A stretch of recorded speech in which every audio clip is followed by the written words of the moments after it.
Mahatma Gandhi was the most important political and spiritual leader during the Indian independence movement. He was the pioneer of resistance to tyranny through massive civil disobedience, founded on nonviolence. He led India to independence and inspired the civil rights movements around the world. He was born on the 2nd of October 1869 in Porbandar, India. His father was the Prime Minister of Porbandar state, and his mother was his father's fourth wife. When he was only 13 years old, Gandhi was married to a 14-year-old girl in an arranged child marriage. At the age of 15, he had his first child, who died after a few days. In the following years, he had other 4 sons. In 1888, Gandhi moved to London to study law at the University College London. And in 1893, he went to South Africa to work for an Indian firm. In South Africa, Gandhi experienced discrimination and social injustice and started to work as a social activist. In 1915, Gandhi returned to India and in a few years became the leader of the Indian National Congress. Using the principles of non-violence, he led the campaign for Indian independence against Britain.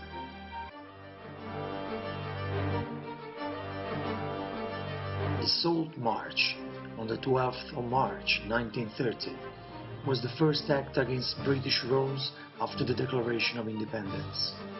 During a walk of 390 kilometers, Gandhi passed through a lot of villages and invited people to produce the salt without paying the taxes. Bapu, this is the name that Indian people give to Gandhi, was arrested many times and spent 7 years in prison for his ideas and activities. But thanks to his commitment, on the 15th of August 1947, India became an independent nation. On the 30th of January 1948, Gandhi was assassinated while having a walk in New Delhi. His assassin was a Hindu nationalist. Today, part of his ashes rest at Deccan Khan Palace in Pune, India. Gandhi is officially honored as a father of the nation, and his birthday is a national holiday. Around the world, his birthday is the International Day of Non-Violence. Martin Luther King Jr. was born in Atlanta, Georgia in 1929. Faith was always an important part of daily life, as both his father and grandfather were Baptist ministers. He thrived at a segregated high school, graduating at 15, before heading off to Morehouse College. He then dedicated 3 years to theological study at Crozer Seminary in Pennsylvania. While earning his graduate degree at Boston University, he met Coretta Scott, who he would marry and have 4 children with. King and his family settled in Montgomery, Alabama, when he became the 20th pastor of the Dexter Avenue Baptist Church. When Rosa Parks was arrested for refusing to relinquish her seat to a white man on a Montgomery City bus in 1955, the incident lit a fire under the 6th. The Supreme Court ruled segregated buses to be unconstitutional. This was a major victory for the civil rights cause and proved King's nonviolent methods of protest could yield results. King was now the national face of the civil rights cause. He was jailed over 20 times, was once stabbed in the chest, his house was bombed, and he suffered relentless personal attacks on himself and his family. For a man of peaceful intentions, he unfortunately spent much of his life the target of violent intent, yet the threats never. Of all the speeches King delivered, none has stood the test of time like his famous I Have a Dream speech. Symbolically delivered from the steps of the Lincoln Memorial in 1963, in front of 250,000 people, both black and white. King had become such a force in America that he was named Time Magazine's Man of the Year in 1963. A nice achievement indeed, but it paled in comparison when in 1964 he became the youngest man ever to win the Nobel Peace Prize. Martin Luther King Jr. was an American. He was deeply American. And what's striking to me is that he had more confidence and faith in American democracy, in the Constitution, and in the principles of fairness and opportunity than nearly all of his critics. While in Memphis to lead a protest march defending the rights of striking garbage workers in April of 1968, King delivered a rousing speech titled, "I've Been to the Mountaintop." It would be his last. Standing on the balcony of his second-floor room at the Lorraine Motel in Memphis, King was shot and killed. In 1983, Ronald Reagan signed a proclamation declaring the third Monday of every January Martin Luther King Jr. Day, a public holiday to celebrate the man and what he stood for.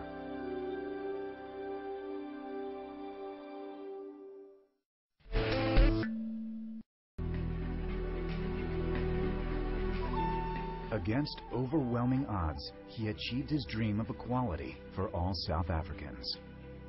Nelson Mandela was born on July 18, 1918 in a small South African village.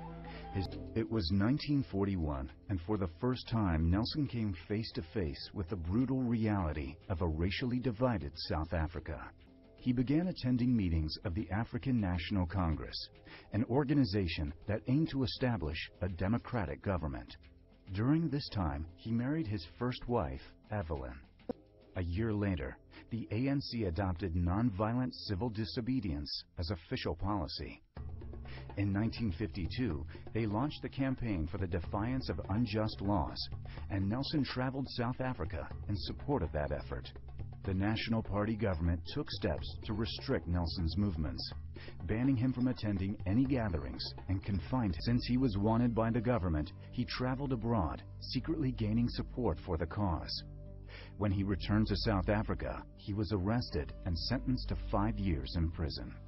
While in prison, he was also charged with sabotage and conspiracy to overthrow the government. Mandela stood trial but refused to defend himself because this would legitimize the state's case. Mandela received a life sentence to be served in the prison on Robben Island, a desolate rock island 7 miles off the coast of Cape Town. Instead of being forgotten in jail, Mandela became a symbol for the movement to end apartheid. During the 1980s, several offers of release were made to Mandela on the condition that he renounce violence. He refused. In February of 1990, the government declared the ANC legal and announced Mandela was to be released.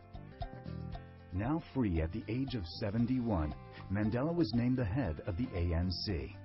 His work to help bring an end to apartheid earned him the Nobel Peace Prize in 1993. In 1994, for the first time in more than 300 years, blacks in South Africa would have the opportunity to vote for their rulers. At the age of 75, Mandela was elected president in a landslide.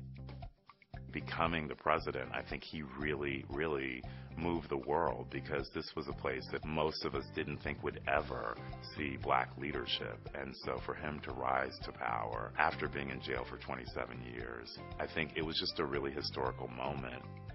Mandela proved to be a master politician, knowing when to be unyielding and when to compromise. Nelson used his stature to help mediate the civil war in Burundi. He continues to work with human rights organizations and for AIDS awareness. I think that he will be known as, one of the peaceful freedom fighters of our time. Nelson Mandela continues to be a defining symbol of how one man can truly make a difference in the world.